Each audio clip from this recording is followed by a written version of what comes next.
Kasih karunia dan damai sejahtera dari Allah Bapa kita dan dari anaknya Tuhan Yesus Kristus menyertai kamu sekalian. Amin.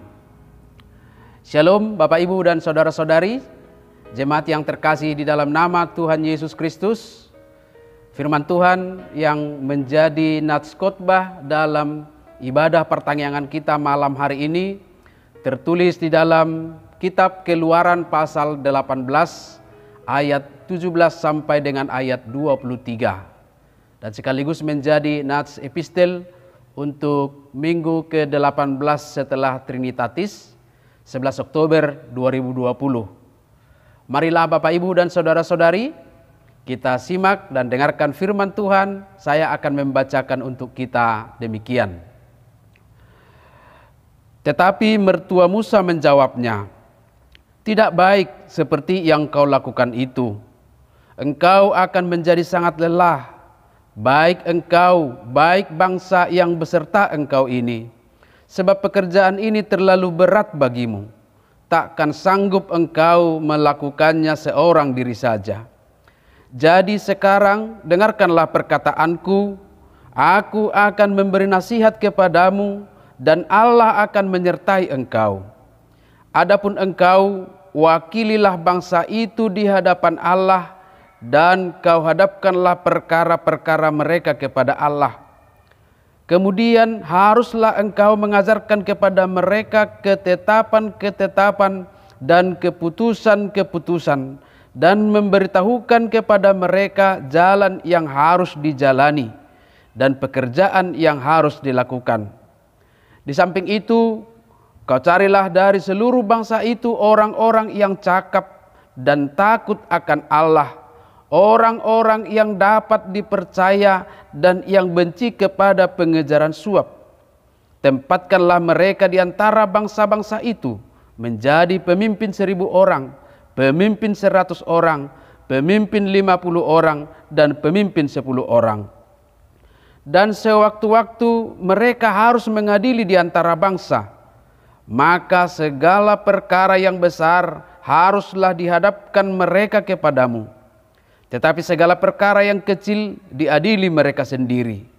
Dengan demikian mereka meringankan pekerjaanmu dan mereka bersama-sama dengan engkau turut menanggungnya. Jika engkau berbuat demikian dan Allah memerintahkan hal itu kepadamu, maka engkau akan sanggup menahannya dan seluruh bangsa ini akan pulang dengan puas senang ke tempatnya." Demikian firman Tuhan.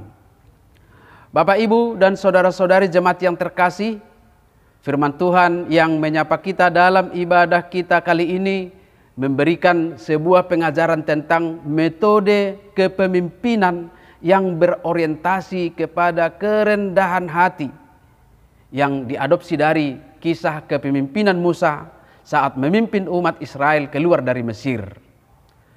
Bagaimana Musa memberikan teladan bagi kita dalam sebuah metode pelayanan yang lebih baik dengan berorientasi bukan kepada diri sendiri, melainkan kepada tujuan sesungguhnya dari organisasi itu. Dalam ayat-ayat sebelumnya dicatat, Musa melayani umat Israel hanya seorang diri saja. Sebagaimana dituliskan dalam pasal 18 ayat 15 sampai dengan ayat 16. Di sana dicatat, kata Musa kepada mertuanya itu, "Sebab bangsa ini datang kepadaku untuk menanyakan petunjuk Allah. Apabila ada perkara di antara mereka, maka mereka datang kepadaku dan aku mengadili antara yang seorang dan yang lain. Lagi pula aku memberitahukan kepada mereka ketetapan-ketetapan dan keputusan-keputusan Allah." Bahkan dicatat juga di sana, ia harus duduk dari pagi sampai petang untuk melayani umat yang datang kepadanya. Bapak, Ibu, dan saudara-saudari, Yitro, mertua Musa, melihat hal itu dan berkata, "Tidak baik seperti yang kau lakukan itu." Kenyataannya memang demikian. Sebagaimana pengamatan Yitro mertuanya. Yitro berkata, "Engkau akan menjadi sangat lelah, baik engkau, baik bangsa yang beserta engkau ini. Sebab pekerjaan ini terlalu berat takkan sanggup engkau melakukannya seorang diri saja. Melayani satu kumpulan umat yang besar dengan hanya seorang diri memang sudah pasti akan melelahkan, dan dapat dijamin hasilnya pun tidak akan memuaskan. Tidak ada efektivitas dan efisiensinya. Dan Bapak Ibu dan saudara-saudari, kita sadar atau tidak, pola pelayanan yang seperti ini banyak dihidupi para pemimpin-pemimpin lembaga, bahkan pemimpin-pemimpin gereja saat ini. Walaupun kita pastikan dengan latar belakang dan tentunya dengan motivasi yang berbeda-beda dengan Musa, tetapi cara kepemimpinan seperti ini banyak kita temui.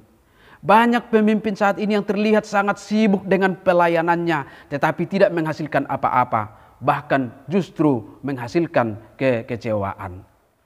Bapak, Ibu, dan saudara-saudari, sebelum kita mendalami nats ini, baiklah kita melihat bagaimana respon Musa terhadap nasihat dan petunjuk Yitro mertuanya. Itu dapat kita baca dalam pasal 18 ayat 24, lanjutan dari nats khotbah kita. Di sana dituliskan, Musa mendengarkan perkataan mertuanya itu dan dilakukannya lah segala yang dikatakannya. Maka dari respon Musa inilah kita akan merefleksikan khotbah ini dalam kehidupan kita. Bagaimana kepemimpinan yang menunjukkan keterbukaan dan kerendahan hati. Baik pemimpin di tengah keluarga, di lembaga-lembaga tempat kita bekerja, juga secara khusus di dalam pelayanan gereja. Karena memang baik di tengah-tengah keluarga, di tempat kerja kita sehari-hari, dan terlebih di gereja, sangat membutuhkan model kepemimpinan yang benar-benar dapat menjalankan fungsinya untuk tujuan bersama. Sebagaimana dilakukan oleh Musa yang akhirnya sanggup melayani, dan seluruh bangsa itu pulang dengan puas senang ke tempatnya masing-masing. Jadi manaham maibana makkalojahon muli madohot sadok bangso itu inganan nabi mardame-dame. Itulah hasil dari apa yang Musa aplikasikan di dalam pelayanannya. Sekali lagi Bapak, Ibu, dan saudara-saudari, dari respon Musa ini kita belajar tentang kepemimpinan yang baik, yang dikategorikan sebagai pemimpin yang menghamba, pelayan yang berjiwa pemimpin. Oleh karena itu, mari kita lihat yang pertama, gereja, keluarga, bahkan lembaga-lembaga sosial membutuhkan pemimpin yang mendengar. Ada dua hal yang dapat kita teladani di sini. Di satu sisi, Musa adalah seorang pemimpin yang bersedia mendengar umatnya. Dalam ayat-ayat sebelumnya dijelaskan bahwa Musa benar-benar memberikan perhatiannya kepada keluhan-keluhan umat Israel. Sehingga ia rela melayani mulai dari pagi sampai petang. Musa menunjukkan tanggung jawab sebagai pemimpin yang benar-benar mendengar umat yang dilayaninya. Ia tidak mencari alasan-alasan untuk menolak mereka. Ia tetap setia dalam tugas pelayanannya. Dalam hal ini kita layak meneladaninya. Dalam konteks keluarga, jadilah pemimpin, ayah atau ibu yang selalu rela mendengar. Suami harus bersedia mendengar istri dan anak-anaknya ketika mereka curhat atau mengeluh. Sebab dengan mendengarnya dengan sabar akan membangkitkan semangat mereka. Mereka merasa didengar dan diperhatikan. Demikian juga istri terhadap suami dan anak-anaknya. Jadilah pendengar yang setia, karena terkadang curahan hati dan keluhan sebenarnya semata-mata bukan untuk membutuhkan solusi atau jawaban, melainkan hanya butuh orang yang bersedia mendengarnya. Kalau tidak demikian, mereka akan curhat ke tempat yang lain. Salah satu contoh, mereka akan curhat di Facebook. Karena apa Bapak, Ibu, dan saudara-saudari? Karena Facebook ketika dibuka akan selalu bertanya, apa yang Anda pikirkan? What on your mind?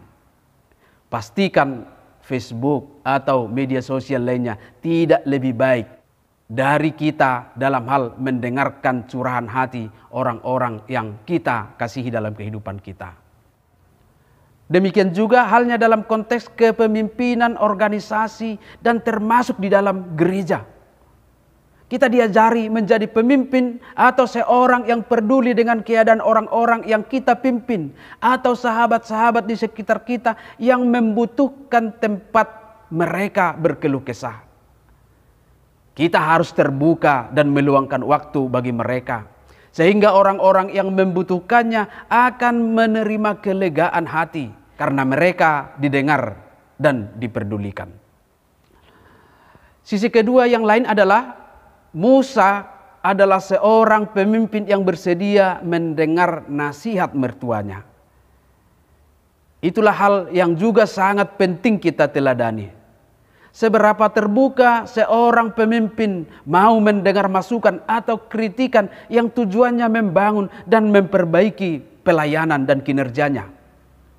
Di tengah-tengah pelayanannya kepada umat yang begitu berat dan melelahkan, Musa membuka hatinya untuk saran dan nasihat mertuanya. Sekalipun ia adalah pemimpin besar bagi umat yang besar, tetapi ia menunjukkan bahwa ia membutuhkan nasihat dan saran untuk memperbaiki pelayanannya. Musa tidak anti kritik, dan ini menjadi sikap yang harus kita teladani. Di tengah keluarga, orang tua harus terbuka kepada saran dan ide membangun dari siapapun, baik orang tuanya atau mertuanya, apalagi dari anak-anaknya. Kepemimpinan keluarga butuh nasihat untuk memperbaiki pola kepemimpinan itu sendiri. Di tengah organisasi-organisasi sekuler, apalagi di tengah-tengah pelayanan gereja, seorang pemimpin harus membuka hatinya untuk saran dan bahkan kritikan untuk pelayanan yang lebih berkualitas. Ketika seorang pemimpin anti terhadap nasihat dan kritikan, kita dapat melihat hasilnya. Sebagaimana dituliskan dalam ayat 18, engkau akan lelah sendiri dan umat itu pun tidak akan pernah puas. Hasilnya akan mengecewakan. Yang kedua, Bapak, Ibu, dan saudara-saudari, pemimpin harus mampu membangun networking, jaringan kerja, dan sistem kerjasama yang baik untuk hasil yang lebih baik. Musa bukan tipe pemimpin yang one man show dan yang asik sendiri.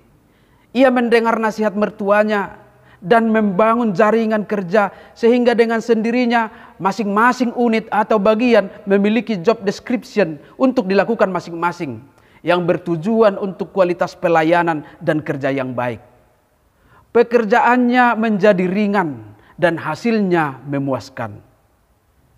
Dan bukankah ini adalah hal yang dirindukan bersama? Tentang sistem yang dinasihatkan oleh Jitro ini, kita gambarkan sebagai sebuah networking yang terorganisir yang menjamin terlayaninya umat sampai pada grassroots. Orang-orang dapat merasakannya. Dan inilah yang sering kita sebut dengan Jethro sebagai adopsi dari nama mertua Musa.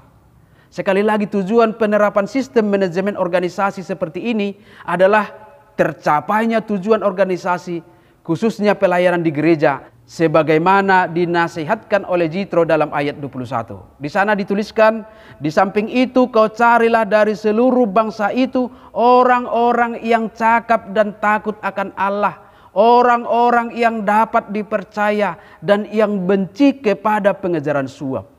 Tempatkanlah mereka di antara bangsa itu menjadi pemimpin 1000 orang, pemimpin 100 orang, pemimpin 50 orang, dan pemimpin 10 orang. Perlu dicatat di sini bahwa tim kerja seorang pemimpin harus benar-benar selektif berdasarkan kecakapan, takut akan Allah, dapat dipercaya, dan benci kepada pengejaran suap.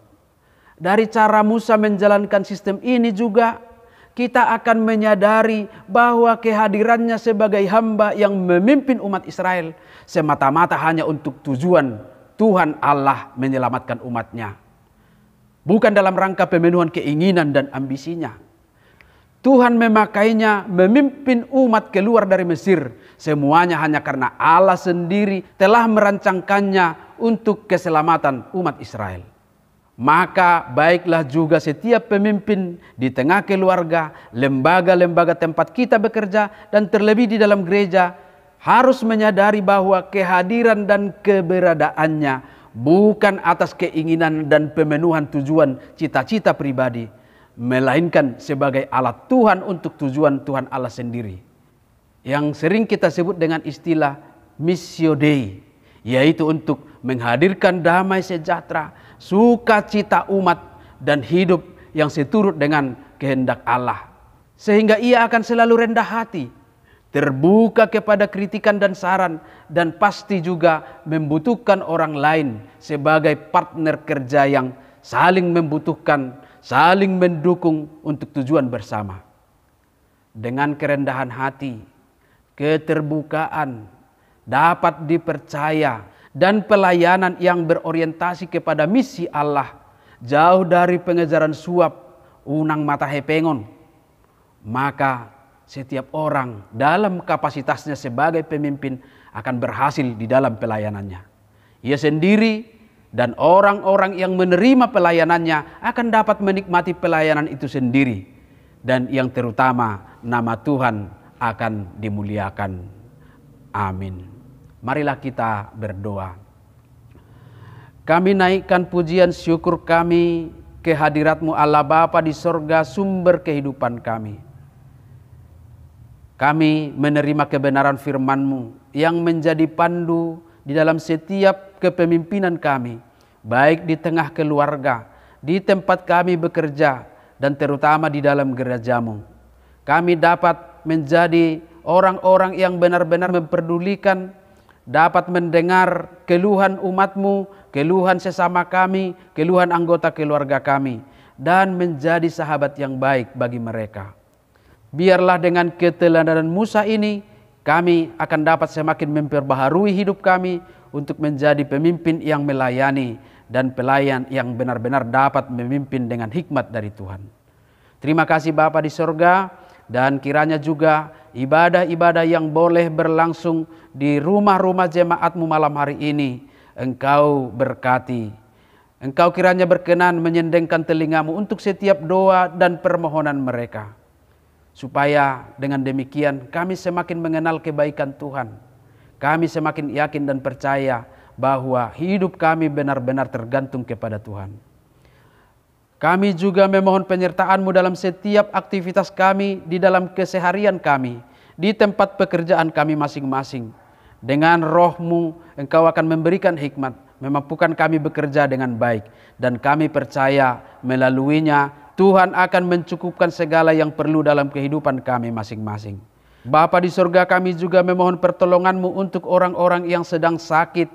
Kiranya tangan-Mu yang penuh kuasa akan menjamah tubuh saudara-saudara kami yang dalam keadaan sakit, memulihkan mereka. Demikian juga roh penghiburan Engkau utus bagi saudara-saudari kami yang sedang berduka. Kami percaya juga pertolongan dan perlindungan-Mu dalam setiap usaha pemerintah kami untuk memutus penyebaran COVID-19. Tuhan memberkati satuan gugus tugas dan juga seluruh sukarelawan, baik TNI, Polri, dan tim medis. Berkat-Mu menyertai mereka. Tidak lupa juga kami berdoa buat penyelenggaraan pendidikan saat ini. Tuhanlah yang menolong guru-guru dan juga memberikan hikmat bagi mereka, serta lembaga-lembaga sekolah sebagai penyelenggara pendidikan. Kami berdoa buat anak-anak kami supaya tetap sabar dan dapat dengan giat serta dengan hikmat dari Tuhan mengikuti proses belajar mengajar mereka dari rumah masing-masing. Terima kasih Bapa di sorga, terpujilah Engkau kekal sampai selama-lamanya, dan ampunkanlah dosa kami. Di dalam nama Tuhan Yesus Kristus kami berdoa dan mengucap syukur kepadamu. Amin.